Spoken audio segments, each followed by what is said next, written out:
राधे राधे प्रिय दोस्तों। तो आज मैं आपको धर्मराज जी की एक पवित्र कथा सुनाने जा रही हूँ। पुराने समय की बात है। एक गांव में एक बहुत ही धार्मिक व्रत नियम वाली बुढ़िया रहती थी।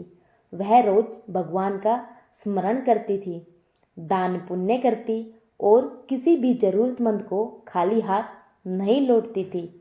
एक दिन जब उसका जीवन पूरा हुआ तो यमदूत उसे लेने आए।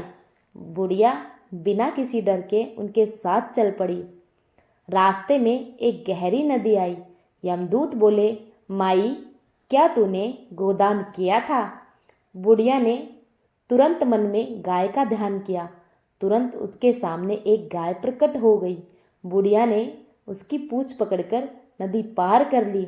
आगे बढ़े तो रास्ते में काले कुत्ते ने रोक लिया। यमदूत बोले, माई, क्या तुमने कुत्तों को भोजन कराया था? बुढ़िया ने मन में कुत्तों का ध्यान किया। कुत्ते शांत हो गए और रास्ता छोड़ दिया। कुछ दूर चलते ही बुढ़िया के सिर पर कौवा चोंच मारने लगा। यमदूत बोले, माई, क्या तुमने कभी ब्राह्मण कन्या के सिर में तेल लगाया था?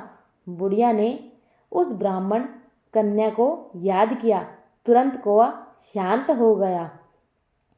आगे बढ़ते ही बुढ़िया के पैरों में कांटे चुभने लगे।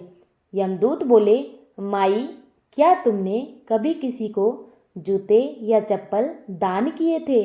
बुढ़िया ने स्मरण किया तो वे तुरंत वस्त्र पादुकाएं उनके पैरों में प्रकट हो गई।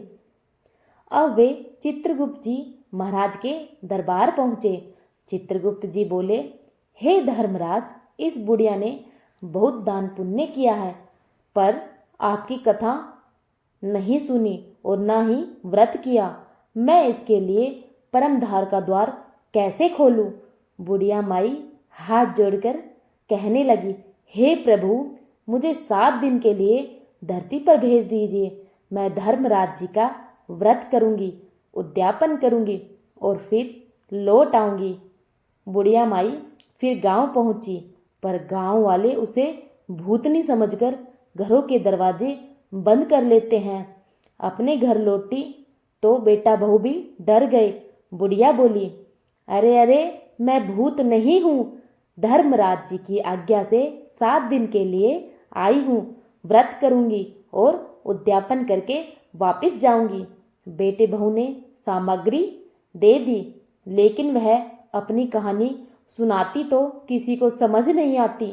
इसलिए उसने अपनी पड़ोसन को कहानी सुनाई और पड़ोसन ने श्रद्धा से व्रत भी किया। 7वें दिन स्वर्ग का विमान बुढ़िया को लेने आया। विमान देखकर बेटा बहू और सारे गांव वाले भी तैयार होने लगे। बुढ़िया माई बोली, तुम कहाँ चल रहे हो? मेरी कहानी तो सिर्फ पड़ोसन ने सुनी थी, उसी का ही अधिकार है। सब लोग आग्रह करने लगे, माई, हमें भी धर्मराज जी की कथा सुना दो। बुढ़िया ने पूरे गांव को धर्मराज जी की कथा सुनाई। चित्रगुप्त जी बोले, मैंने तो विमान केवल बुढ़िया माई को लेने भेजा था। बुढ़िया माई हाथ जोड़कर कहने लगी, हे धर्मराज जी महाराज, मैंने जो पुण्य किया है उनका फल मेरे गांव वालों को भी दे दीजिए। सबको स्वर्ग में जगह देना। धर्मराज जी प्रसन्न हो गए और पूरे गांव को स्वर्ग में स्थान दे दिया। हे धर्मराज जी महाराज, जैसे आपने बुढ़िया और उसके गांव को स्वर्ग दिया, वैसे ही जो यह कथा सुनाए और स्मरण करे, उसे भी सुख शांति और मोक्ष प्रदान करे। जय हो धर्मराज महाराज की। अगर आपको यह वीडियो पसंद आई हो तो वीडियो को लाइक और चैनल को सब्सक्राइब अवश्य कर देना और कमेंट में जय हो धर्मराज अवश्य लिखना। राधे राधे।